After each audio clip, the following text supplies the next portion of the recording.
Boğ əğriyirik, o vəziyyətdəydi. Getdik, atdıq şübha, içdik, yıxıldıq, yatdıq. Valla bir də vəziyyət çox pis. Bizi yəni sıkışdırıblar, hərəkət eləmək olmur. Tuaya çağırırlar, getmək olmur, yaşa getmək olmur. Ölü də pulla olub. Adam var, ölüsü ölür, qorxur, can verir, deyir, ölsəm bunu ilə götürəcəm yerdən. Ölüdən də qorxurlar artıq. Bu məşğulluq idarələri var. Gedir işqalatla çay içirlər. Otururlar qoltuqda belə-belə fırlanır. Vətəndaşı araya qoyurlar.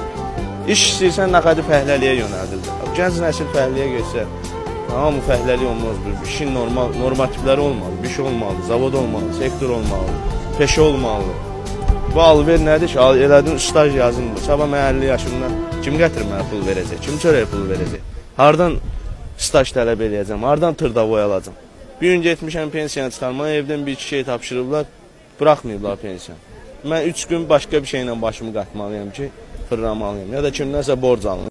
Bu əsas yaşayışdır. Başa düşürsən, evdən çıxanda axşam çörək yaparmaq lazım. Bir gün biz doğulub yaranmamışıq ki, dussaq olar. Cəmiyyətin kiminsə anasının baxsın, sepin olur evdə. Sən əziyyət çəksən, mən sənin cibaya girməliyim. O elə deyil. Elə olmalıdır. Amma yetəncə cibində pul olsa, kimsə cibinə girməyə nəyə lazımdır ki? Bir iki günlər oğurluq başalıb gedir, cibgiriyi başalıb gedir. Yata bilmirsən, adam qorxur. Bunun səbəbi yəni bir də ancaq krizsə görə. Qoymur, artım yoxdur. Bir paltara baxın, qardaş, yamatdırıb geyinir. Müstəqil yamatdırıb geyinir. Bu nə demək? Bu nədir ki? Bunu biz alamır. Gör nə vəziyyət. Avtobus zəminəndə əlimizi cibimizə salıq ki, görən olmur. Baxırsan, hamı bahalı maşını sağır. Maraqlıdır da, nə, hardan alır? Halallıq deyirsə, bu da halallıqdır. Bundan ocu yoxdur. Suyun içində tam sərbəst.